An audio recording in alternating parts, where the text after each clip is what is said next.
फिर आप देखो कि एक अभियान आपके मुख्यमंत्री शिक्षित राजस्थान अभियान।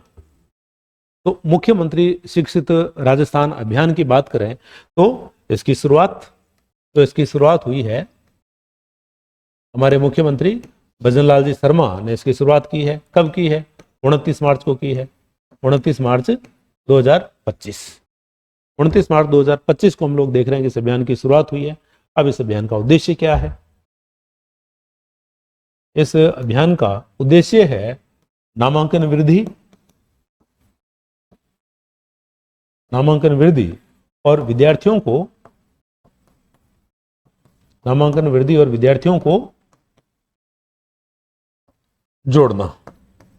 अब जोड़ने का मतलब क्या है? जोड़ने का मतलब है यहां विद्यार्थियों के ठहराव को सुनिश्चित करना। ठहराव को सुनिश्चित करना। क्या भाई स्कूल में आ गया है विद्यार्थी तो विद्यार्थी रुके। उसी के अंतर्गत हम लोग देख रहे हैं स्कूलों में मिड डे मील जैसे प्रोग्राम चलते हैं, स्कॉलरशिप की बहुत सारी योजनाएं चलती है ताकि विद्यार्थी केवल नाम नहीं लिखाए, वो विद्यार्थी वहां रुके भी वो ना। तो ये सारी चीजें जो है, ये सारी चीजें आपको ध्यान रखनी है। और शायद कुछ टेक्निकल मिस्टेक हुई है। तो मुख्यमंत्री शिक्षित राजस्थान अभियान की हम बात कर रहे थे। इसकी शुरुआत की है भजन लाल जी शर्मा ने, जो हमारे मुख्यमंत्री हैं, और इसकी शुरुआत हुई है आपके 29 मार्च 2025 को। और इसका उद्देश्य है नामांकन वृद्धि, और नामांकन वृद्धि के साथ हम लोग देख रहे हैं विद्यार्थियों को जोड़ना। जोड़ने का मतलब है विद्यार्थी के ठहराव को सुनिश्चित करना। ठहराव को सुनिश्चित करने का आशय है कि विद्यार्थी वहां रुके, है ना। इसीलिए मिड डे मील है, स्कॉलरशिप जैसे जो प्रोग्राम है वो इसके लिए चलाए जाते हैं। फिर आप देखो कि ये जो प्रोग्राम है, ये प्रोग्राम किस आयु के विद्यार्थियों के लिए चला है? तो ये 3 से लेकर के 18 वर्ष 3 से लेकर के 18 वर्ष तक के जो विद्यार्थी हैं उनके लिए हम लोग देख रहे हैं कि इस प्रोग्राम को चलाया गया है। और इस प्रोग्राम के चरण कितने रहे हैं? इस प्रोग्राम के 2 चरण हैं। एक इसका प्रथम चरण और एक इसका द्वितीय चरण। प्रथम चरण शुरू हुआ आपके 15 अप्रैल। ये शिक्षा विभाग की योजना है, तो शिक्षा विभाग की योजना होने का कारण बहुत महत्वपूर्ण है। ये पहला चरण है 15 अप्रैल से 16 मई, और दूसरा जो चरण है वो है आपके 1 जुलाई से 24 जुलाई। तो इस प्रकार से हम लोग देख रहे हैं कि 2 चरणों में ये जो प्रोग्राम है, ये प्रोग्राम है आपके 1 अप्रैल से 16 मई और 1 जुलाई से 24 जुलाई 2025 को ये जो प्रोग्राम है, ये प्रोग्राम चला दो 3 से लेकर के 18 वर्ष की आयु के लिए है। 2 चरणों में हम लोग देख रहे हैं कि जो प्रोग्राम है, इस प्रोग्राम को चलाया गया है। तो उसमें आप लोग ये सारी चीजें ध्यान रखोगे। फिर एक है आपके वंदे गंगा जल संरक्षण कार्यक्रम। रीट वाले विशेष रूप से ध्यान रखेंगे, क्योंकि रीट में जल संरक्षण एक अलग से भी टॉपिक है। तो यहां भी वो जो सवाल है, सवाल आपसे पूछ सकता है। ठीक है। तो ये जो प्रोग्राम है वंदे गंगा जल संरक्षण, ये जो अभियान है, इस अभियान की बात करें तो इस अभियान की शुरुआत भी हमारे मुख्यमंत्री भजन लाल जी शर्मा के द्वारा हम लोग देख रहे हैं। ये जो अभियान है, ये अभियान चलाया गया, और ये अभियान चला आपके 5 जून, जो हमारा विश्व पर्यावरण दिवस भी हमारा। तो 5 जून को इसकी शुरुआत हुई है, 5 जून से लेकर के 20 जून, है ना। तो 5 जून से लेकर के हम लोग देख रहे हैं कि 20 जून तक ये जो अभियान है, ये अभियान चला। और इस अभियान की जब हम बात करें तो ये अभियान शुरू हुआ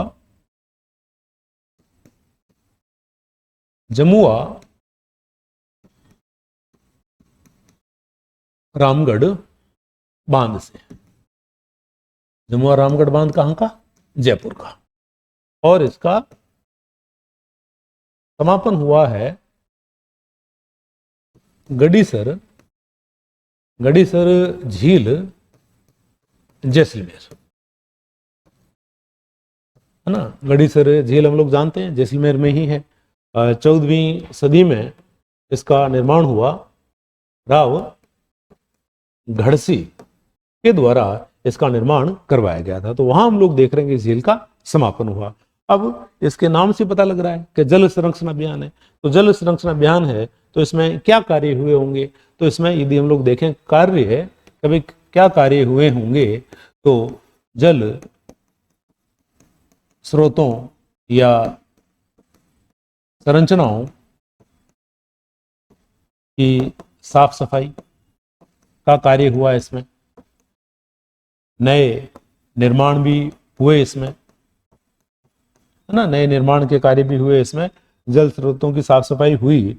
और हम लोग देखते हैं कि इसमें श्रमदान भी किया गया लोगों के द्वारा जल संरक्षण के लिए, है ना। तो इस प्रकार से वंदे गंगा, ऐसा भी पूछा जा सकता है कि वंदे गंगा किससे संबंधित अभियान है? तो गंगा नाम से आप लोग समझ जाएंगे कि ये जल से संबंधित कोई अभियान होगा। राजस्थान में है तो जल संरक्षण से संबंधित है। तो इसकी शुरुआत हुई है भजन लाल जी शर्मा के द्वारा। 5 जून से 20 जून तक हम लोग देख रहे हैं कि ये आपका अभियान रहा है। 5 जून अर्थात विश्व पर्यावरण दिवस को ये अभियान शुरू किया गया। ठीक है, ये चीज आप लोग ध्यान रखेंगे। फिर रामसर साइट, ये भी बहुत अच्छा सवाल बनेगा यहां से। रामसर साइट की बात करें तो ये आर्द्र भूमियों के संरक्षण से संबंधित है। रामसर ईरान की जगह है, वहां रामसर कन्वेंशन हुआ। तो उसके बाद से जितने भी आर्द्र भूमियां होती है जिनके संरक्षण किया जाता है उनको रामसर साइट के नाम से जाना जाता है। और यदि हम लोग देखें राजस्थान में, तो राजस्थान की जो प्रथम रामसर साइट है वो आप लोग सारे जानते हैं, केवलादेव। केवलादेव घना पक्षी विहार भरतपुर की। फिर जो दूसरी हम लोग देखते हैं है आपके सांभर। और सांभर कहाँ की? सांभर झील जयपुर की। ये हमारी दूसरी रामसर साइट है। और अभी जो 2 नई रामसर साइट और आ गई है, यहां से सवाल आएगा। जो 2 नई रामसर साइट, एक मैनार और एक खीचन, ये दोनों आई है आपके 4 जून 2025। यहां कंफ्यूज मत होना, वो विश्व पर्यावरण दिवस लगा देगा। ये 4 जून की है, ठीक है। और इसमें मैनार उदयपुर की और खीचन फलौदी की। खीचन हम लोग देखते हैं फलौदी की। तो इस प्रकार से वर्तमान में यदि देखा जाए राजस्थान में, तो रामसर साइट की संख्या हो गई है 4, ठीक है। और भारत में बात करें तो भारत में रामसर साइट हो गई है टोटल 91। तो इस चीज को भी आप गौर करिएगा। अब रामसर साइट यदि हम देखें तो ये देखो, रामसर साइट 2 नई जो आर्द्र भूमि आई है रामसर स्थल, इसमें आप देख सकते हैं एक तो हमारा ये मैनार है, ये है ना। और मैनार को बर्ड विलेज के नाम से भी जाना जाता है। मैनार आर्द्र भूमि, ये मैनार आर्द्र भूमि है जिसको बर्ड विलेज मतलब कि पक्षियों का गांव नाम से भी इसको जाना जाता है, ठीक है। और इसका जो विस्तार है, मैनार का विस्तार आपको कहां मिलता है? ये देखो बहुत अच्छा सवाल आएगा, मैनार मैनार सारे करेंगे, लेकिन मैनार और खिरोदा गांव है, इन दोनों में इसका विस्तार है। ये दोनों ही उदयपुर के हैं, ये दोनों ही उदयपुर के हैं। तो यहाँ इनका विस्तार हम लोगों को मिलता है। और यहाँ आपको ब्रह्म, ढांड, खिरोदा ये तालाब है। तो ये भी पूछे जा सकते हैं कि भाई जो आर्द्र भूमि है, इस आर्द्र भूमि का निर्माण किससे हुआ है? ब्रह्म, ढांड और खिरोदो तालाबों के द्वारा मैनार आर्द्र भूमि निर्मित है। इसी प्रकार से खींचन आर्द्र भूमि की बात करें तो खींचन आर्द्र भूमि उत्तरी थार की नदी है, रात्रि नदी, और एक विजय सागर तालाब के द्वारा ये निर्मित है। और यहाँ हम लोग देखते हैं कि 150 से भी अधिक पक्षियों की प्रजातियों का निवास है। और जो खींचन है, खींचन आप लोग जानते हैं कुरझा के लिए भी प्रसिद्ध है। और आप जानते ही हैं ये जगह है कहाँ की? फलोदी की। तो फलोदी में हम लोग देख रहे हैं कि जो आर्द्र भूमि है, ये आर्द्र भूमि हम लोगों को मिलती है। ध्यान रखें आप इस बात का। फिर आप देखो कि ये आपको लेपर्ड दिखाई दे रहा है, ठीक है। तो लेपर्ड की हम बात करें है ना, तो ये देखो आप लोग एक बार फिर देख लीजिए लेपर्ड को। लेपर्ड की बात करें तो लेपर्ड सफारी, तो लेपर्ड सफारी है आपके बीड़ पिपाड़ जगह है। और ये जगह कहाँ की? जयपुर की। बीड़ पिपाड़ जगह जयपुर की। और ये तीसरी लेपर्ड सफारी है, तीसरी लेपर्ड सफारी है।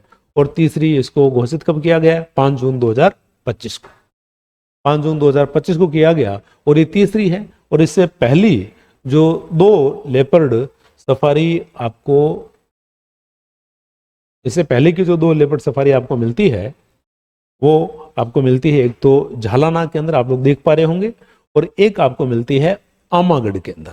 तो झालाना और आमागढ़ दोनों ही जगह हम लोग कहाँ देखते हैं?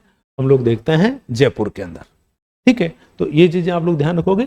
एक चीज हमने जो बहुत शुरू में हमने देखी थी कि ये जो है किसके लिए उपयोगी है ना, तो यहाँ आप लोग जो भी आने वाली जो एसआई भर्ती है, आने वाली एसआई भर्ती में भी आप लोग देखेंगे इसको, ठीक है। तो आज हम इतनी ही बात करेंगे करंट पर, बाकी बातें अगली क्लास में करेंगे।